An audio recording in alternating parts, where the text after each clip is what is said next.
So let's begin then.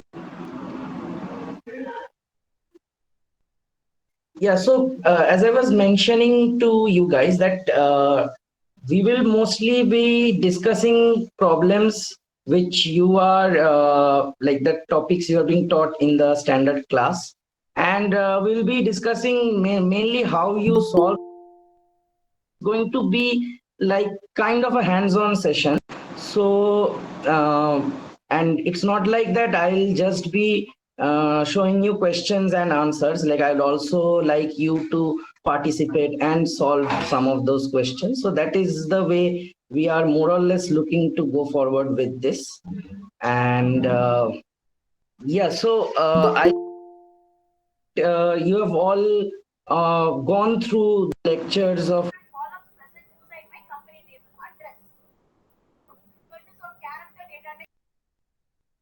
Yeah, I would ask everyone to like turn off their microphone. If you have to say something, you can like raise it in the chat, and then we can discuss. Otherwise, it becomes very confusing with such a big group. Okay, so without much delay, let me get into the main thing. Uh,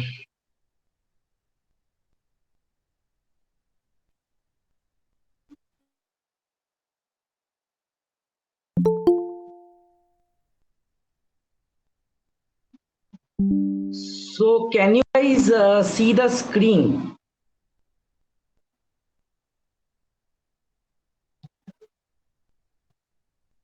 Okay, then. So, okay, let's begin then. And so, yeah, like week one, we are going to discuss about basic text processing. So you have been taught a little bit about these concepts, tokenization and so on, simple processing of text. So we will be seeing how those things work in our field. So, like the entire session will be in the form of questions, which like here we have mostly multiple choice questions.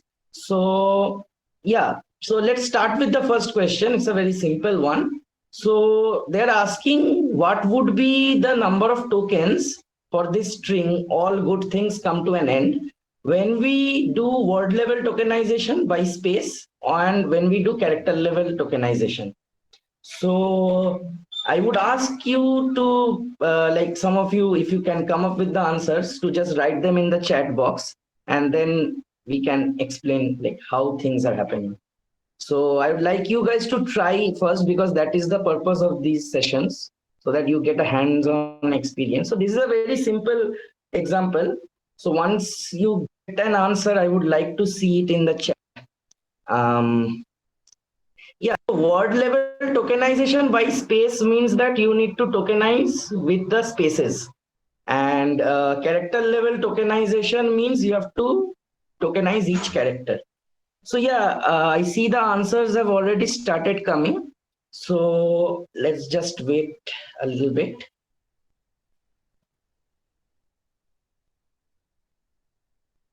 All right, so from what I can see that the options are mostly 2 and 4, which you are selecting.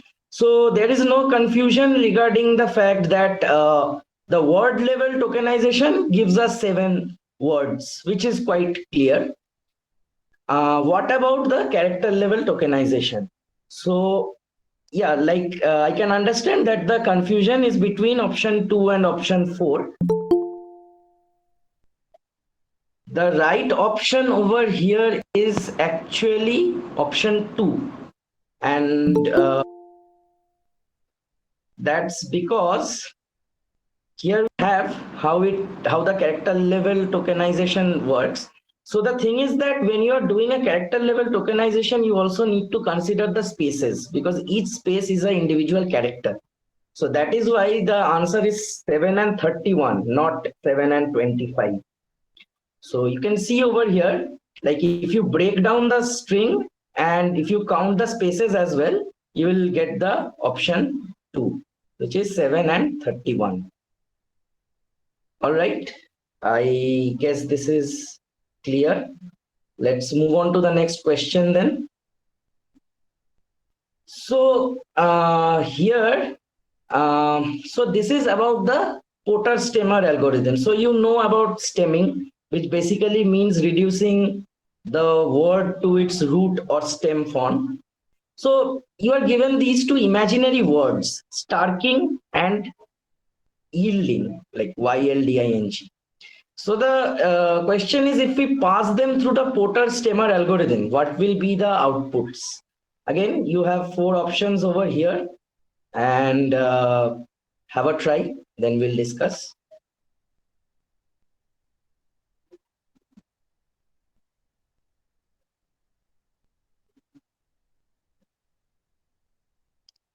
Okay, so the answers are coming in.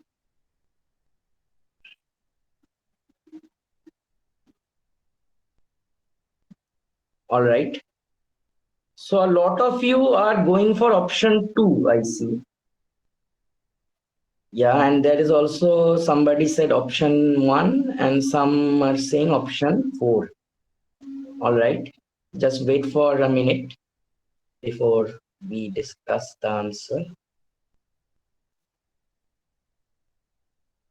Yeah, I can understand why option 1 looks good, because we have this ing thing at the end. And so option 1 would be the answer. But actually, the answer is number 4. And here you need to understand this, that the two words given to you are starking and yielding. So they look very similar, and you might think that we have to apply the same operation on both. But that is not so. And why is that? So if you recall the step 1B of the Porter-Stemmer algorithm, it gives something like the star V, and after that, if you have an ing, then the ing gets reduced. But you have to understand what star V means. So star V actually means if it contains a vowel. So we will reduce it only when it contains a vowel, not otherwise. So that is important over here. So you can understand in our example, we have starking and yielding. So for stark, S-T-A-R-K, so you have a vowel inside the stem part. So that is why this will be reduced to stark. But for the other option, if you see, we have only YLD, and none of these are vowels. So this rule cannot be applied on this. Hence, it remains unchanged. So if you have looked at the slides, you have seen that there was an example of like these normal verbs, walking, talking, and there was also an example of king, K-I-N-G, king. But there you have seen that walking, talking, these get reduced to walk and talk, but king does not get reduced to K. And this is why the rule works, is that the V part over there, if you don't have a vowel, you won't reduce it. So that is why after applying Porter-Stemmer, we will get these two outputs. So starking will become stark, but yielding will remain yielding. It won't change. All right. Okay. Let's move on to the next question. Like, I hope nobody has a doubt. If you have doubts, just put it up in the chat and I'll have a look at that. Okay, let's go on to the next question. So this question is talking about the order relation between frequencies of, say you have a function word WF and a content word WC. So what is the expected relationship between frequency terms? So first WF greater than WC, then is WF less than WC, and third is WF is approximately equal to WC. Yeah, I think this is a relatively easy question, and most of you are getting it right. So yeah, uh, indeed, the answer is option 1. Yeah, you are right. Why is that so? So if you remember function words, this is a small set of words which are like a characteristic of the alphabet of the language you are using. So every language has these small set of words, and they're very limited in number. They are used for completing sentences, making sure that the sentence makes sense, and so on. And yeah, so that is why these words, they are less in number, but they are found more frequently throughout the document. So what are these type of words? So these are like these prepositions, pronouns, auxiliary verbs, conjunctions, and so on. Like these are parts of speech which are used to construct dialogue, so to say. But they do not have any contextual meaning as such of their own, which these content words do have. So yeah, they are found more frequently, and they are also known as stop words, if you have heard that term before. So yeah, so function words or stop words, they occur very frequently in the document, and there is a very fixed and limited set of such words. All right. So okay, now we have a problem, so to say, and this is going to take some time to solve. Get into it. So the question says that there is a text over here, as you can see. Mr. Bennett was among the earliest of those who waited on Mr. Bingley. He had always intended to visit him, so on. And so like this is the entire paragraph. The question is, you have to find running average TR, which is token to type ratio. I guess you are familiar with the term token to type ratio. So basically, type means a type of a word. So for example, here you can see there are two misters over here to the same type, but they are different tokens because they are different instances of the same type, so to say. So this is the like sophisticated difference between token and type. And they have asked you to find the running average TTR 40. What this means is that, and they have said that the text is tokenized by spaces only. So what you have to do for this is that you first split up the entire thing into individual tokens, and then you take windows. So like here, there are probably 48 tokens over here. And so the first window is like word 1 to word 40. Second window is word 2 to word 41. Like that, you have to slide that window throughout the paragraph. And for each of these windows, you need to find out and then make an average. So this is known as running average window length.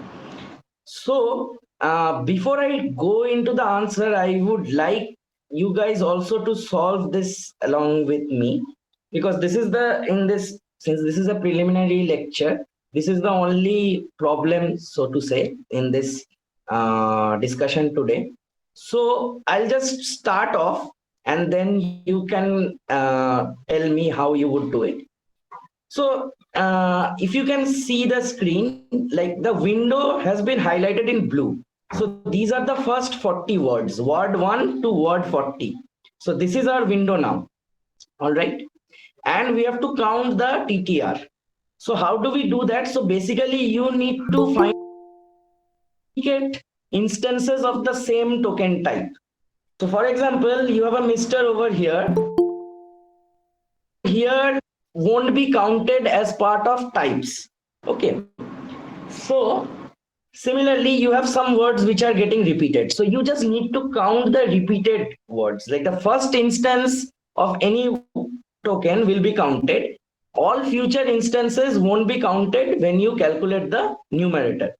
So if you see over here, there are these 7 tokens which I have underlined that are actually getting repeated. So they won't be counted when we find out the number of token types. And that is why in this first window, word 1 to word 40, we have these 7 tokens which are getting repeated. Mr., then we have the, always, he, the again, and then finally visit. So these 7 words are getting repeated, and that is why we have 33 by 40. which is 0.825. Okay, so now that I have shown you how to, I would like you to tell me the TTR for window, like from the second word to the 41st word. So basically you leave out the Mr. over here and you include the was over here and you compute the TTR again. So I would like to see your answers for that. So for the second window, which is word 2, starting from Bennett, to word over here, which is was. So from Bennett to was is the second window. I would like to see your answers of the TTR for the second window. And we have to repeat this process for all the windows. It is kind of tedious, but yeah, like these are the kind of problems you expect from the preliminaries lecture. Okay, so I have already got one answer. I'd like to see some more before I go on to it.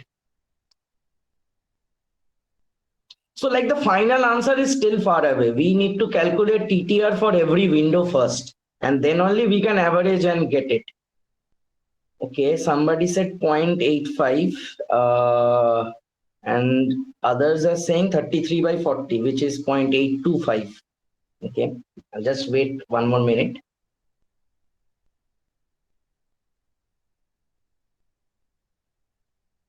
All right, so for the second window, it is actually 33 by 40, not 34 by 40, which is 0.85. So Prashant, you got it wrong over here. Please see why. That is because when we slide the window, the first Mr. is no longer part of our calculations. We have to ignore it. So the moment we start ignoring this Mr. is no longer a repetition. So it will be counted. But since the window was extended, this was got included in the window and was has been repeated. Like there is was before this. So that is why we have this as 33 by 40 again. Moving on, let's go on to the next window. This is also, you can understand that Bennett, the word Bennett has got removed and paid has got included. So since Bennett was not repeated, so the value remains unchanged. It is the same. Yeah. Now, let's see what is the TTR for the next window.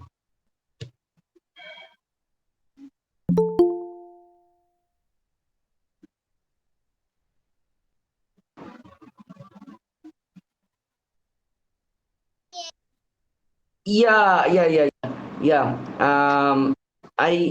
Somebody did point out that don't to count two. I think that was a mistake in underlining. So yeah, like this two won't be counted, and rather, yeah, this second two won't be counted. Yes, you're right. Yeah. Okay. So moving on, this is for 4 to 43. All right, so I think there's a slight mistake over here. I have counted the two sometimes.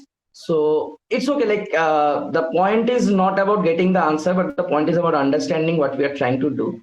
So yeah, like somebody rightly pointed out that the two is getting counted. We won't count this. Yes. So all right. Yeah.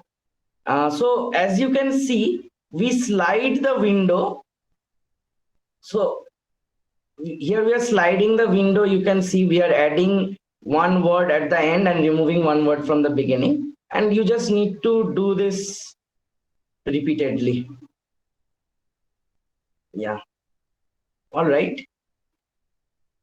So I think the answer is probably not correct, but I hope you have understood how to calculate the TTR. All right. So the answer did come like this, but probably this is not the correct answer. I'll correct it and I'll give it to you later. So yeah, but yeah, good observation that the 2 was counted twice. So thank you for that. Okay, so somebody asking the window size is user defined. No, actually the question mentions it. If you see, the question is saying find the running average TTR for a window of length 40. So the length has been given in the question. So we have 48 tokens in total, and each time we will only consider a window of 40, and we'll slide that window from left to right. So not user defined, it's mentioned in the question. Yeah, but the value of the window size can be arbitrary. So yeah, answer that question. It's not that necessarily it has to be 40 or something. It depends on what you are asked in the question. Okay. So this is how you do it. Basically, you calculate the TTR for every window and then just simply average it. Then you will get the final answer. All right. Okay, so let's come to the next question. So again, it's again on TTR. So if the TTR value in a book, so we are now talking about a book. So in a book, after first 500 tokens, the TTR is R500. And after first 50,000 tokens, it is R50K. So what is the expected order of these two ratios? So can we compare them? And if so, how do they compare?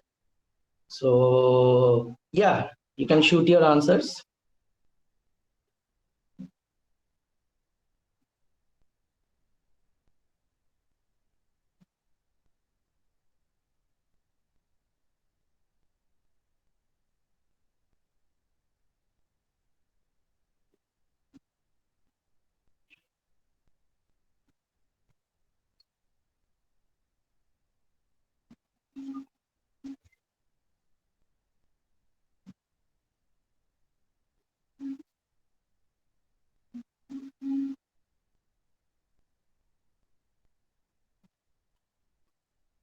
Okay, some of you have answered.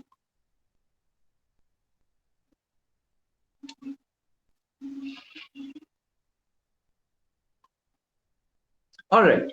Yeah, so the correct answer is indeed option 2. And the reason behind that is key when if you are reading sequentially from first to last, then in the earlier part, you are likely to encounter new words. And as you go further on, you are likely to see words being repeated. So point to be noted here that here it's not a sliding window. It's a like the window starts from the very first token. So in the first case, the window is from token 1 to token 500. In second case, the window is token 1 to token 50,000. Now, what you need to understand is when we go from 500 to 50,000, sure, we can encounter new tokens, but it is more likely that we will see a repetition of some tokens we have seen before. Like as you go further on, you are likely to see the repeated tokens. Like logically, that is what happens. And so that is why at 50K, the ratio is much lesser than at 500. Or what I mean to say is that in the first 500 words, you are likely to find more unique tokens, less repetitions, than when you consider first 50,000. So yeah, R500 is like we can say that it is greater than R50K. All right. Yeah, so that is what I said, that we are more likely to encounter the same token types, which is going to reduce the TTR value. Okay, so the next question is regarding regex, like regular expressions. And here you have this thing. So we have this regular expression given over here. So this is in Python syntax. So even if all of you do not understand this, I'll just explain. So the question asks, what if we use this tokenization? Then what problems we might face? So let me just bring, in case everybody might not know what these notations mean. So backslash is just for denoting the, like, this is just for the programming purpose. So actually what this means is that a dot followed by space. So like this, the thing inside third bracket that denotes a space. Term plus, like plus is used to represent one or more occurrences. So you have two expressions, one is plus and one is star. So star is used to represent zero or more occurrences. Plus is used to denote one or more occurrences. So what this means is that a dot followed by one or more occurrences of space. So if we use this for sentence tokenization, what problems can we face? So these are your four options. So let me just say that here more than one option is correct. And so you need to identify all the possible cases. And secondly, you also need to think that the question they're asking is from the point of view that the input you are getting may not be ideal or like exactly how it should be formatted. So there might be some kind of mistake. So that is the thing they're trying to ask, like what are the kind of errors that can come in if we use this regex. So yeah, type in your answers and then I'll discuss. Yeah, so I'm seeing two people have voted 1 and 4. All right, I'll just wait a bit.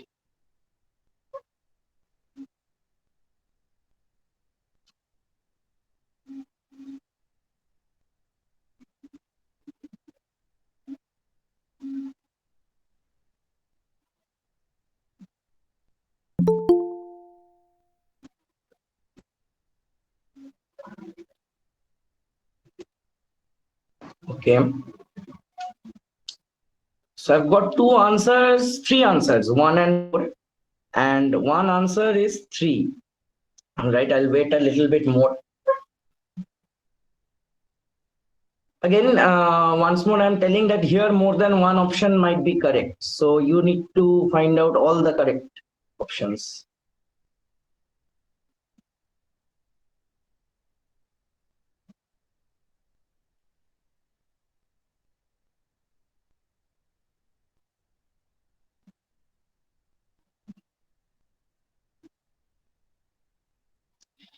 All right, so I'm seeing that most of you are going for 1 and 4. Well, actually, the answer is not 1 and 4. So somebody said 1, 3, and 4. Okay. So I understand this is a bit confusing. I'll explain in detail. So yeah, somebody finally came up with the right answer. So yeah, the right answer is actually 1, 2, and 4. Like option 1, option 2, and option 4. These three are correct. How?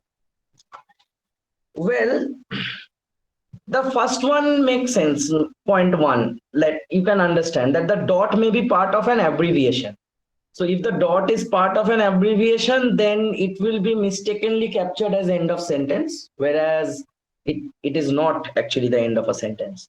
So that is clear. And number 4 is also self-explanatory, that sentence may end with punctuations other than dot. So this regular expression won't be able to capture those. So say if a sentence ends with a question mark or an exclamation mark, so this regular expression won't be able to capture them. So 1 and 4 is fine. So point 2 and 3. So this is what we need to look at carefully. So indeed, point 2 says that there may not be a space after the end of sentence. So this is what I was trying to say. Although if it is written correctly, or like the formatting is correct, then there should be a space after the end of a sentence. But if there is some typo or something like that, then there may not be a space at the end of a sentence. And because your regular expression says one or more spaces, so the plus indicates one or more spaces. So If a dot is not followed by one or more spaces, then we won't be using it to split the sentence. So what happens there is that since there may be more like if the space is missing at the end of a sentence, then this regular expression won't be able to capture it. And on the other hand, this point number 3, there may be more than one space after the end of sentence, which is fine. And this is made to capture that because we have this plus. So it is one or more occurrence of space. If the plus sign was missing, then this option would also have been correct. So somebody gave 2 spaces instead of a single space, it would not have been able to capture without the plus. But since we have the plus, this is the only option which won't happen. So even if there are more than one space after the end of sentence, this regular expression can capture that perfectly. All right. I hope this is clear. It's a bit confusing. You need to look at the options and then decide the answer. So indeed, while you might feel that this option 2 should not be happening because ideally there should be a space after the end of a sentence. But as I mentioned to you, this is talking about all possible cases, not just ideal cases. So in such a situation, this one will get this one will be problem, point number 2. But point number 3 won't be a problem at all because we have one or more spaces specified. All right. Yeah, as I was saying, so this is like one dot followed by one or more spaces. And that is why only option 3 is the one which won't have a problem. All the other options, it might create problem, as I was saying. All right. And so the last is it's just a simple question regarding hyphens. So you have been taught the different kind of hyphens, like when and why hyphens are used. So the text over here is with general purpose computers becoming more and more powerful. Multimedia devices like iPod or Walkman have become rare. So there are 2 hyphens over here. One is between general and purpose, and the other is between that powerful thing. So you have to say which hyphen is which kind of hyphen. So the options over here can see sententially determined, end of line, sententially determined, lexical, both sententially determined, and lexical and sententially determined. So yeah, I'd like to see your guesses for this.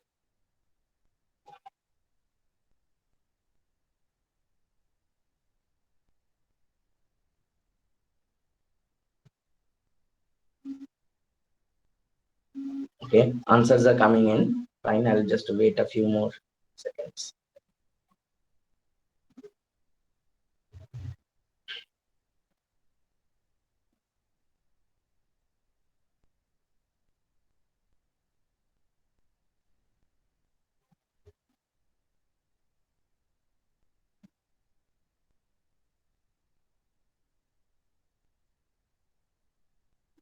All right.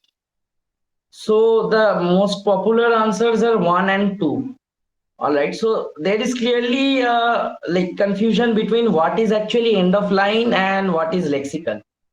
So the correct answer is actually answer 1, which is sententially determined hyphen and end of line hyphen. So we need to understand what these 3 different type of hyphens are. All right. So this is what it is. So end of line hyphen is used only when we have to split a whole word into part for text justification. So for example, if you while you type, so when we know that due to word wrapping, the words come down. So sometimes when we use justified alignment, the words get split in the middle and they give a hyphen to say that the word is actually continuing from there. So that is what is meant by end of line hyphen. So technically, this is not something we use when we write with hand, so to say, because we, in such a case, we will prefer to write that word in the new line itself. So this is something which comes not because of the language, but because of the way we are typing it and all that. So end of line hyphen is something which is not part of the language itself. All right. Uh, Lexical hyphen are like words that will always be hyphenated.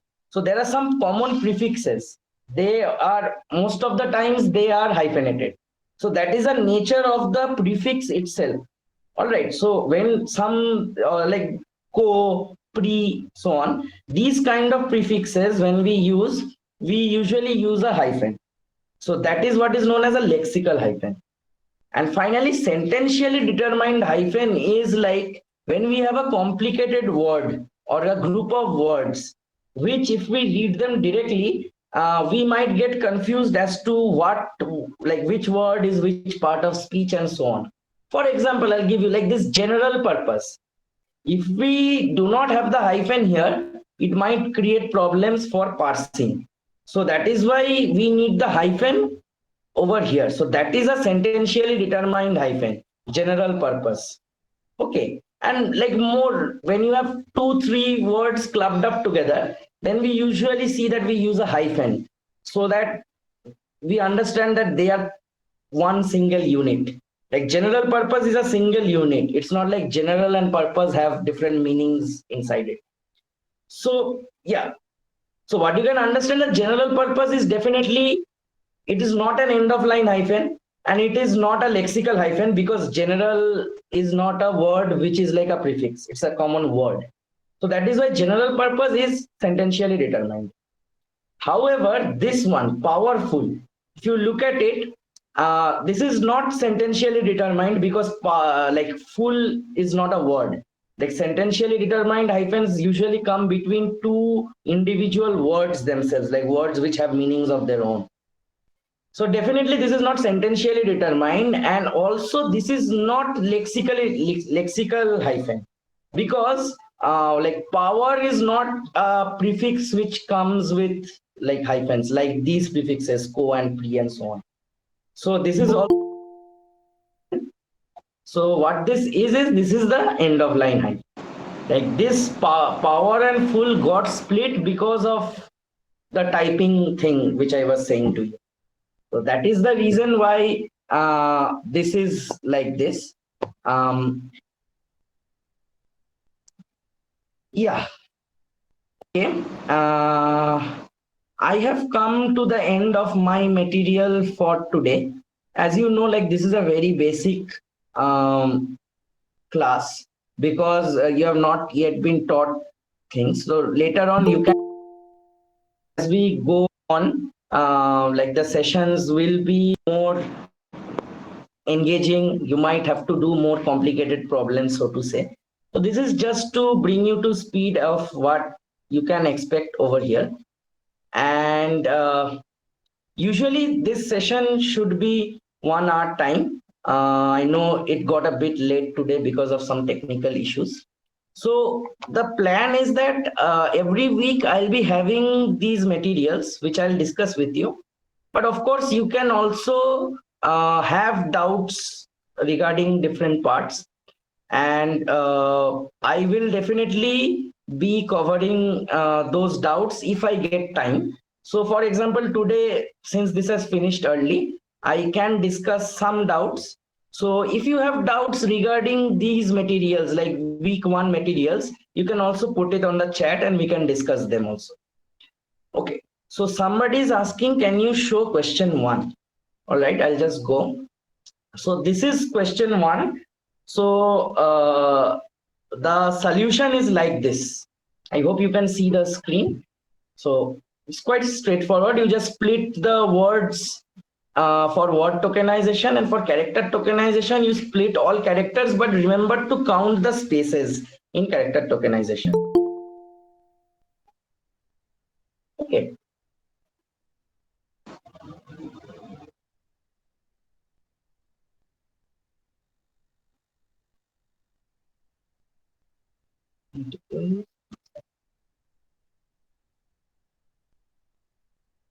So somebody said, somebody mentioned something regarding data sets and metrics.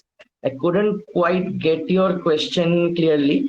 and probably you can come to me later with this question. I don't think it is very related to what we are discussing now. Somebody said, can you explain lemmatization? All right. So what I'll do is that I'll go directly with the slides which you have been using. So that I can, yeah. So there is some different questions regarding that. Okay, so just give me a few seconds. I'll open up and we'll discuss about these. Just a few seconds. You can meanwhile ask some more questions if you have doubts. I'll just get the thing.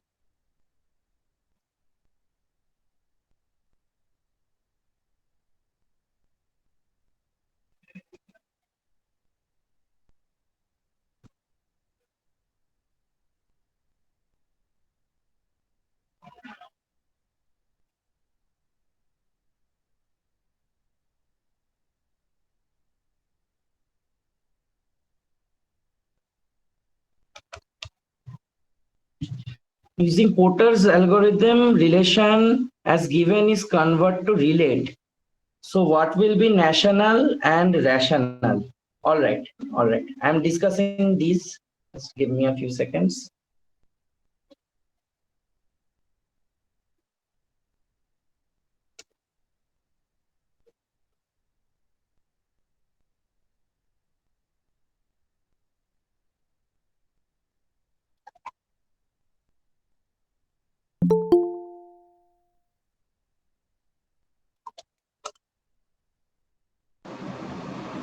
So most of the questions are related to lemmatization and stemming. So I'll go directly into that part of the slides. Uh, yeah, just have issues. That's why it's taking time. Kindly pardon.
Yeah, so let's go into week one materials.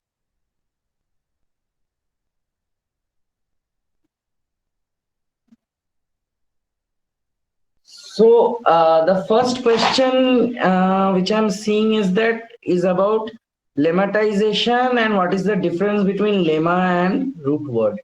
All right. So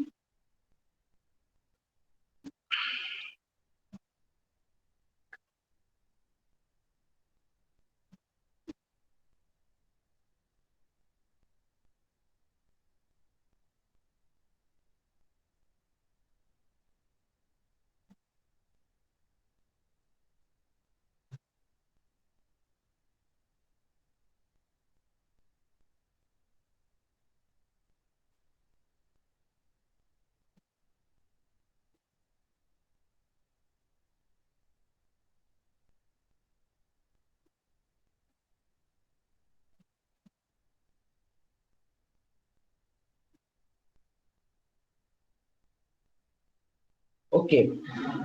So this is the main thing. I hope you can see my screen. So yeah. So like for stemming, we know that the stems are like the core units which have a meaning. And affixes are like the other parts which add some characteristic to it, like ly, ing, these kind of things. Also, other things like anti, un, so on. So that's about stems and affixes. So that is stemming. But in case of lemmatization, what happens is that um, like the lemma is like the difference between a stem and a lemma is that the stem may not make sense as a word in itself. So for example, if you have ponies, you can see this here, ponies, ponies, that becomes poni. As we know that this poni word has no meaning of its own. In stemming, we divide the word in a manner where we have a part which is called stem, which gives meaning to the word, and like the other is like for making it plural. Yes, like a stem is not a real word. It may not be a real word every time. As you can see, pony is not a real word, right? In some case, it might be like cats become cat. So cat is a real word, but people. So when we do stemming, what we get as a result of stemming may not be a real word. But in case of lemmatization, this is the difference, that lemmatization means that when we do it, what we get at the end of it should be a real English word. All right. So ponies will become pony, pony.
మామూలుగా